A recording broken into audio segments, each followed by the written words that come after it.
Урманны яратып эшләгез, урманны яратып яшәгез. Исән сау булыгыз, яңа уңышлар сезгә.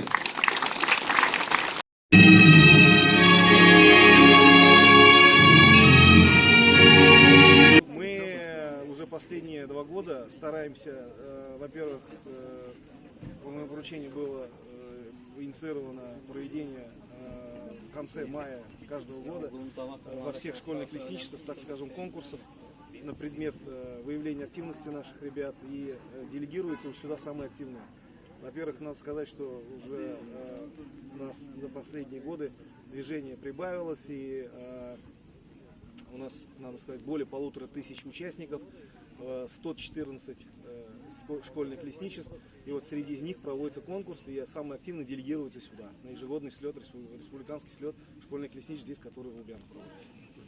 Лесничество, внуки Нургалия, это мы! Яркие, веселые, дружбу и сильные, ответим на вопросы, как жить на свете. Далее вашему вниманию представлены изделия с лазерной вырезки и гравировки. Готовые изделия келіп ташылайын. Отлично. Яңа станоклар, ошондой балалардын современный технологический процессларга готовый товар болсын үчүн. Отлично.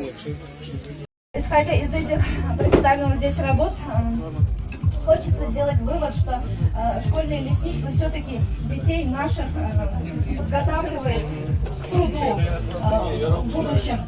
Методики преподавания и изучения леса я использую вот эти 4D карточки. Мы изучаем животных, птиц. Сейчас Оксана Семеновна покажет. Я вам покажу, как при помощи приложения дети узнают о животных. И им интересно, значит, посмотреть, подержать в руках. Смотрите, обычная карточка, приложение Смарте. Я направляю на карту в руках, держа животного. Шла подготовка тяжко, но всем было приятно, всем было интересно, как это все работает. Ходили мы по учителям, они нам рассказывали, как садить, как заниматься, какие пользуются машинами. Учились мы с мая, готовились долго, тяжко.